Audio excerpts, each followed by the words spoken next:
நமது கலாச்சாரம், நமது பண்பாடு எப்போதும் நம்முடன் நீடித்து இருக்கும். சப்ஸ்கிரைப் திலக். கடல் கடைவது என்பதே உலக நன்மைக்குத்தான். உலக நன்மையை காப்பவள் அந்த ஆதிசக்தி பகவதி மாதாதான்.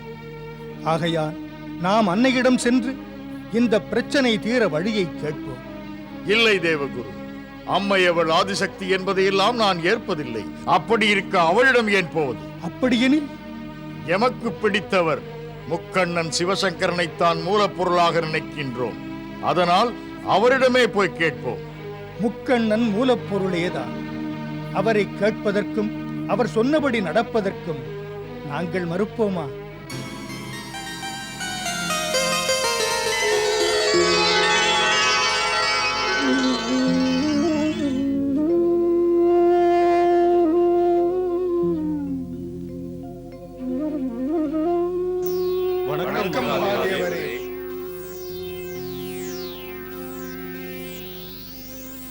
நலம் பெருகட்டும்.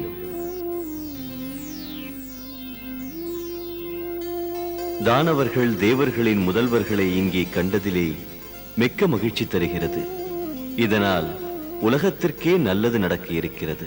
ஹே சம்போ, உலகத்திற்கு நலம் தரும் ஒரு செயலை செய்யும் ஒரு முடிவுடன் தம்மை காண வந்தோம். மிகுந்த மகிழ்ச்சி. ஹே மகாதேவரே, பசுபதி சிவசங்கரா, நாங்கள் பார்க்கடல் கடையை நிச்சயித்திருக்கிறோம். அகிலத்திற்கு நலம் தரும் இந்த முடிவு உடனே தொடங்கிவிடுங்கள். பார்க்கடல் கடையும் முயற்சியை ஆரம்பிப்பதிலே ஒரு பிரச்சனை முன்னால் நிற்கிறது பிரபு. பிரபுவே, அகன்று பறந்து விரிந்த மாபெரும் சமுத்திரத்தை கடைய அப்படி ஒரு பெரிய மத்தும் இல்லை. அதை கட்டி கடைந்து முடிக்க ஒரு நீண்ட கயிறும் இல்லை. ஒரு வழியும் தெரியவில்லை, என்ன செய்வதென்று. ஹே பிரபு, தாம் தான் ஒரு வழிகாட்ட வேண்டும். ஹே தேவேந்திரா, இமயமலையின் பரந்த பகுதியில் ஒரு உயர்ந்த அகன்ற மந்திரமலை இருக்கின்றது. அதுதான் உங்களுக்கு ஏற்றது.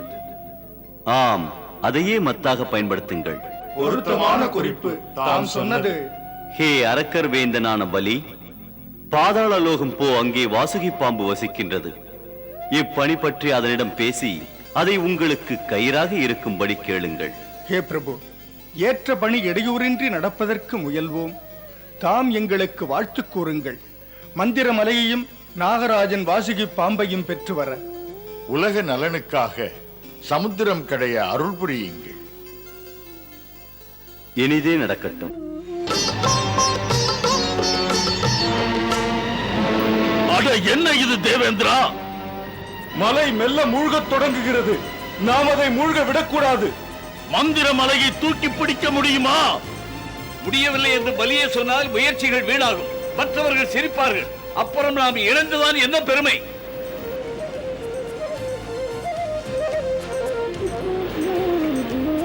தேவேந்திரா, அதோ பார் அங்கு.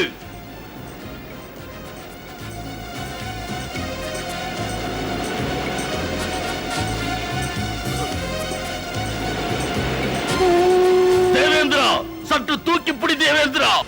தூக்குங்கள், தூக்குங்கள், தூக்குங்கள், தூக்கி நிறுத்துங்கள்,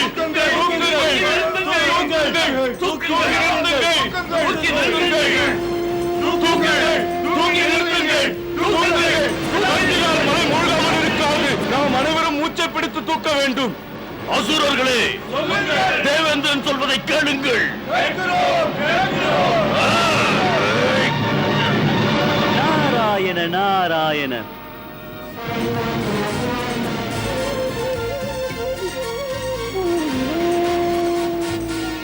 ஹே தேவகுரு, இப்போது நீங்கள் மாதா ஆதிசக்தியை சரணடையுங்கள். தேவிதான் ஆபத்தை நீக்குவாள். ஆகட்டும் நாரத முனிவரே. ஹே ஆதிசக்தி, ஹே மகாமாயா, ஒரு பெரும் பணி சமுத்திரத்தை கடைய ஆரம்பித்திருக்கிறது. ஏற்படும் பிரச்சனையால் தொய்வு நேர்கிறது. ஹே மாதா, இந்த ஆபத்தான நிலையில் அம்மையே காத்தருளுங்கள்.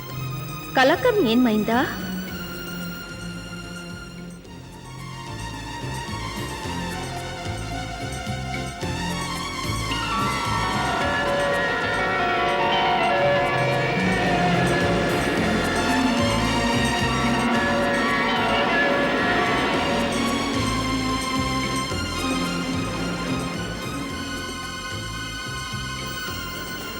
ஹே ஆதிசக்தி, இப்போது என்னை நினைத்தது ஏன்?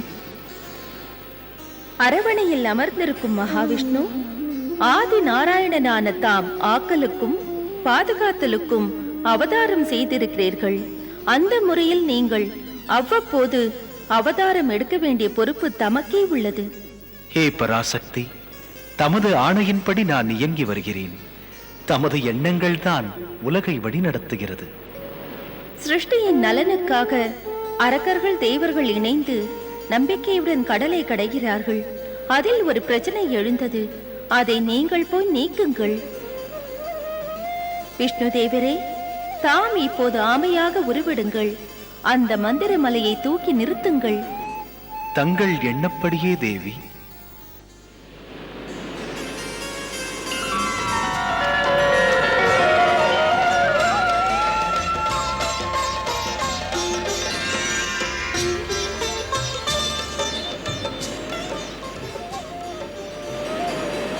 ஹே ஆதிசக்தி மகாலட்சுமி மாதா, உனக்கு ஈடுண்டோ? உனக்கு ஈடுண்டோ மாதா? உனக்கு ஈடுண்டோ மாதா?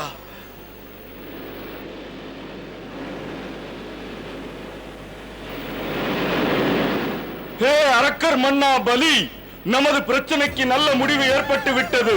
அச்சம் நீங்கியது. மீண்டும் நம்பிக்கையுடன் பணியை தொடங்கி வை. என் தேவர்கள் உன் பக்கம் இருக்கிறார்கள். கேட்டீர்களா? ஆரம்பியுங்கள்.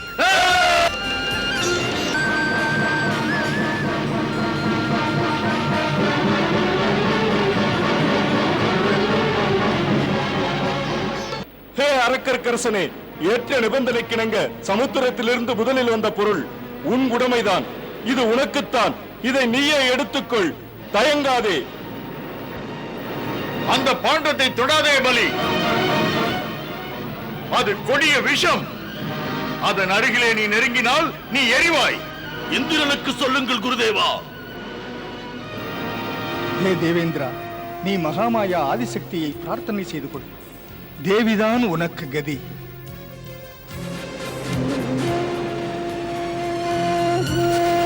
மைந்தா,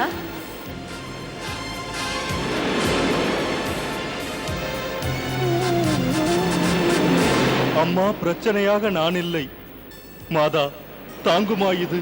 சிருஷ்டி மயங்க நான்கு புறத்திலும் இந்த பயங்கர விஷம் தாக்கி எரிக்க பாய்ந்து வருகிறது.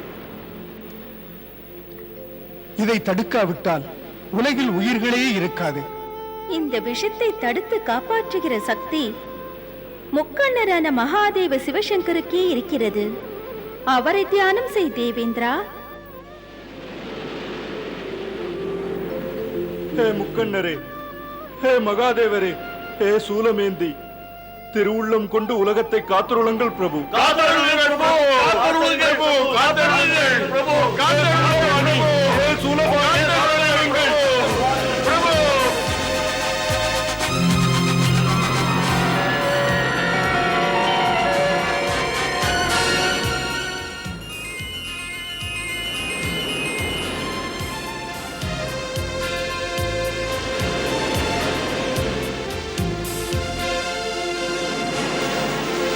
வணக்கம் மகேஷா.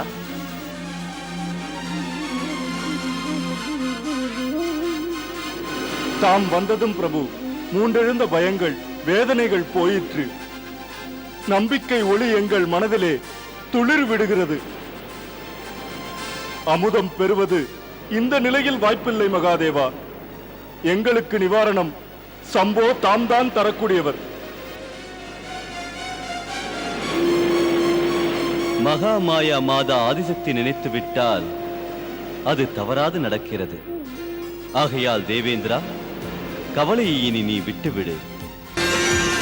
மகாதேவ சம்போ. மகாதேவ சம்போ.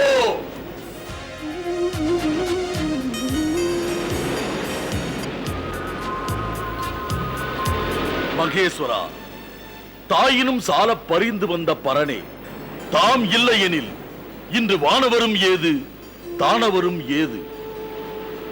என்றும் தாம் தேவர்களின் இறைவன், இப்போது அரக்கர்களுக்கும் இறைவன். ஏழையின் நாதா, தாம் இன்று சிருஷ்டியையே காத்தீர்கள். ஹே சங்கரமங்களா, யோகியர்க்கு யோகியே, இந்த கடினமான பிரச்சனையை தீர்க்க அன்புடன் நாலகால விஷயத்தை உண்டு உயிர்குலம் அனைத்தையும் பிழைக்க வைத்தீர்கள். ஆகையால் இன்று முதல் எல்லா வேள்விகளிலுமே அனைத்துக்கும் முதலாக வேள்வியிலேயே பங்கு உங்களுக்குத்தான். எந்த வேள்வியும் உங்களுக்கு பங்களிக்காமல் நடத்தினால் அந்த வேள்விக்கு பலன் நிச்சயமாக கிடையாது, முழுமையும் அடையாது. ஹே தேவாதி தேவா, ஆலகாலம் உண்ட காரணத்தால் தமது கழுத்து நீளமாகிவிட்டது. இந்த நீலக்கழுத்தின் காரணத்தால் தாம் இனி நீலகண்டன் என்ற பெயரில் பூஜிக்கப்படுவீர்கள். ஹே ஆதி நாராயணா, ஹே மகாலட்சுமி, ஹே மகாதேவா, ஹே பிரம்மதேவா, ஹே அனந்தசாயி விஷ்ணு, இனிமேல் நாங்கள் சமுத்திரம் கடைவதை மீண்டும் தொடர அனுமதி தாருங்கள். அரக்கர் மன்னா பலி, தேவரும் அசுரரும் இன்று சமுத்திரம் கடைந்து கிடைக்கின்ற பொருட்களின் உரிமைகளை எடுத்துக்கொள்ளும் நிபந்தனையை நீ மதிக்க மறந்து விட்டாய். அது பிழை, பிழையேதான். ஏன் மறந்தாய்? ஞாபகப்படுத்தினால் கோபமா? ஏன் வரக்கூடாதா? ஏன் எரிச்சல் உனக்கு? நீ சொன்னபடி நடப்பது முடியாது. இங்கும் மோத பார்க்கிறாயா? நடக்காது. இது எல்லாம் பலி நீ முன்பே சொன்னது. நிபந்தனையை ஒட்டி சமுத்திரத்திலிருந்து வெளிப்படும் முதல் பொருள் மீது அமரேந்திரனுக்கே உரிமை. உரிமைப்படி சமுத்திரத்திலிருந்து வெளியே வரும் பொருள் எம்மைச் சேர்ந்தது. பலியிடம் அப்படி பேசாதே தேவேந்திரா. பரந்த கடலுக்குள் என்னென்ன பொருள் இருக்கின்றது யாருக்கும் தெரியாது. கண்ணுக்கு தெரியாத பொருளுக்காக கடுமையாக பேசிக் கொள்வது தப்பு. போதும், உணர்ந்து பேச வேண்டும். ஒரு மேதை சொல்லும் அறிவுரை, குரு சுக்கராச்சாரியார் பேசுவது முற்றிலும் சரியானது. இந்த சமுத்திரத்தை கடையும் போது எது வந்தாலும், அது ரத்தினங்களோ ஔஷதங்களோ, பல்சுவை பொருளோ அல்லது உணவோ, விலங்குகளோ பறவைகளோ, பெண்களோ ஆண்களோ, எது வந்தாலும் அது பொது கணக்கு. நம் இருவர் அணியும் அமர்ந்து பேசி தீர்ப்போம். வீண் பிரச்சனைகளை மீண்டும் வளர்த்துக் கொள்வதற்கு பதிலாக கிடைக்கும் பொருளை பாதி பாதி அசுரரும் தேவரும் மனத்தாங்கள் இல்லாமல் பங்கிட்டுக் கொள்வோம். குருதேவர் எடுத்துச் சொன்ன நியாயங்களை ஏற்பதில் தடையே இல்லை. வா தேவேந்திரா, மீண்டும் தொடங்கிவிடு.